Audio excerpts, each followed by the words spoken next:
2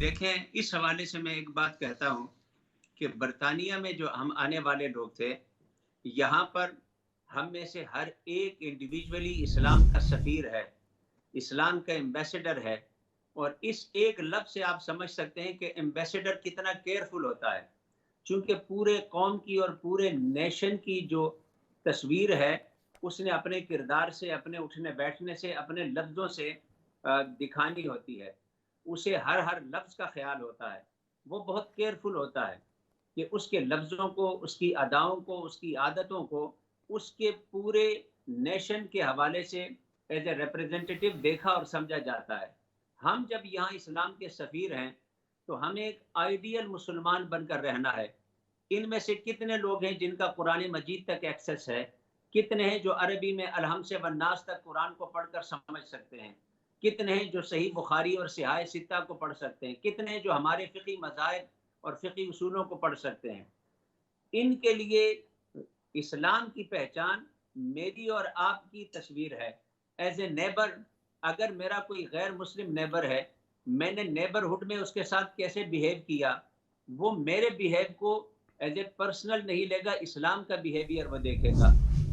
اس بارے میں کوئی شک نہیں ہے کہ ہمیں بہت ساری چیزوں میں امپروو کرنا چاہیے، اور میں نے اسی لیے کہا تھا کہ جس سوسائٹی میں ہماری پریزنس پرسنٹیج کے حوالے سے 3 to 4% ہے، جیلوں میں ہماری 1% ہوتی تو ہم فخر کرتے، لیکن کیا وجہ ہے کہ جیلوں میں ہماری پریزنٹیشن اور پرسنٹیج 17 سے 20% ہے، یعنی ہماری سوسائٹی کی پریزنٹیشن سے ہمارے کرائم کی پریزنٹیشن 3 ٹائم زیادہ ہے۔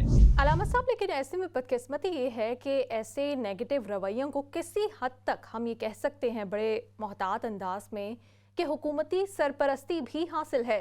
حکومت میں بھی ایسی یہاں پر شخصیات بیٹھی ہیں جو کہ ایسے ہی خیالات رکھتی ہیں، اس کے لیے آپ کو کیا لگتا ہے کیا ہونا چاہیے؟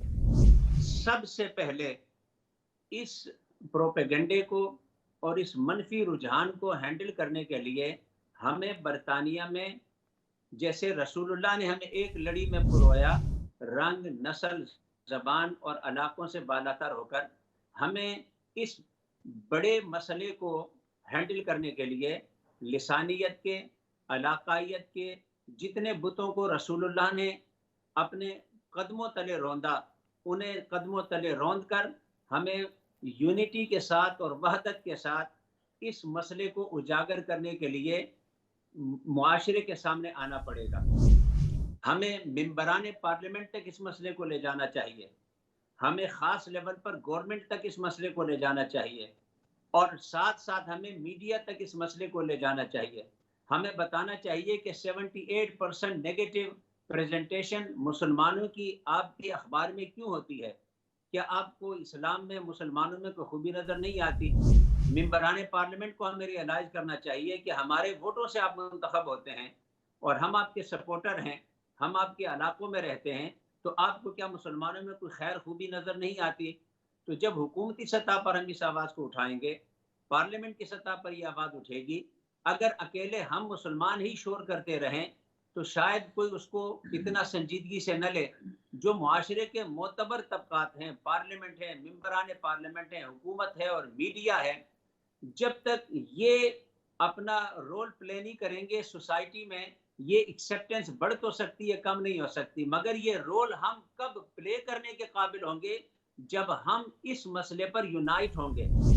علامہ غلام ربانی صاحب، بہت شکریہ، تھینک یو ویری مچ، آپ ہمارے ساتھ موجود تھے، آپ نے اپنے قیمتی وقت میں سے چند لمحات ہمارے لیے، ہمارے ناظرین کے لیے نکالے، اور بہت اہم ایشو کے اوپر، اسلاموفوبیا کے حوالے سے خاص طور پہ جو برطانیہ میں صورتحال ہے، ابھی حال ہی میں سروے رپورٹ سامنے آئی ہے، آپ نے اس حوالے سے گفتگو بھی کی، بہت شکریہ۔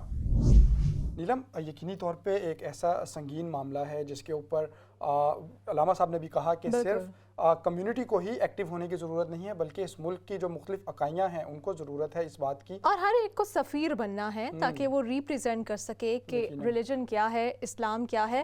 تبھی یہ جو غلط فہمیاں ہیں، خاص طور پر یہ جو پڑھے لکھے طبقے میں آ گئی ہیں، جن کو جو ایجوکیٹڈ تو ہیں لیکن مس ایجوکیٹڈ ہیں، ان کی غلط فہمیوں کو دور کیا جا سکتا ہے۔ خیر، اب بورس جانسن کی بات کر لیتے ہیں۔ برطانوی وزیر اعظم بورس جانسن کے امتحانات کم ہوتے ہوئے نظر نہیں آ رہے۔ جو پارٹیز منعقد کی گئیں کووڈ کی جو ریسٹرکشنز تھیں اس کے درمیان میں ان کی بازگشت تاحال جاری ہے۔ نیلم ہم نے کل دیکھا کہ جو رپورٹ کے کچھ حصے ہیں وہ بھی پبلش کر دیے گئے. بالکل ایسے ہی ہے، لیکن مجھے اس سے بھی زیادہ جو خطرے کی بات ان کے لیے لگ رہی ہے کہ پہلے تو انہوں نے مس گائیڈ کیا ہی پارلیمنٹ کو، لیکن ایک اور خبر شائع ہوئی اور سامنے آئی ہے، وہ یہ ہے کہ جو انہوں نے اجازت دی ایویکویشن کی، اگر ڈاگس اور کیٹس کی بات کی جائے افغانستان سے، تو یہ خبر اس کے اوپر جو طبقہ ہے، اسلامی طبقہ ہے یا جو مسلمان ہیں، اسپیشلی جو افغانستان کے لوگ ہیں، افغان ہیں، ان کے جذبات انتہائی مجروح ہوں گے جب یہ بلکہ باتیں. صرف نیلم افغانیوں کے یا جو افغانستان سے تعلق رکھتے ہیں یا دیگر نہیں، یہاں برطانیہ میں بھی بہت اس حوالے سے انسانی حقوق کے حوالے سے جو بات کی جا رہی ہے، ایک اچھا اقدام تھا یقینی طور پہ، جو پروٹیکشن تو سب کو لانی چاہیے، لیکن وہ لوگ جنہوں نے وہاں پہ برطانوی حکومت کے لیے کام کیا، جو برطانیہ کے وہاں پہ گولز تھے اس کو اچیو کرنے کے لیے کام کیا، ان کو اگنور کیا گیا افغانستان میں.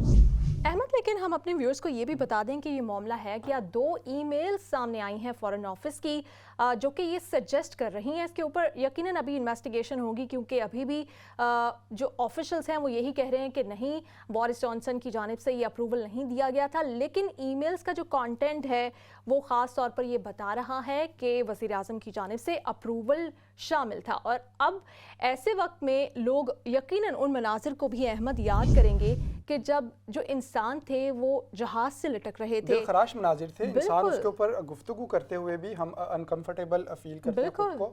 اور ہم نے دیکھا بڑے پیمانے پہ جہازوں سے لٹک کے آنے کی کوشش ہوئی، جہاز کے پہیوں کے ساتھ لٹک کے، اور جو وہاں پہ دھکم پیل ہو رہی تھی، لوگ اس کوشش میں تھے کہ کسی طرح وہ ملک سے بھاگ سکیں.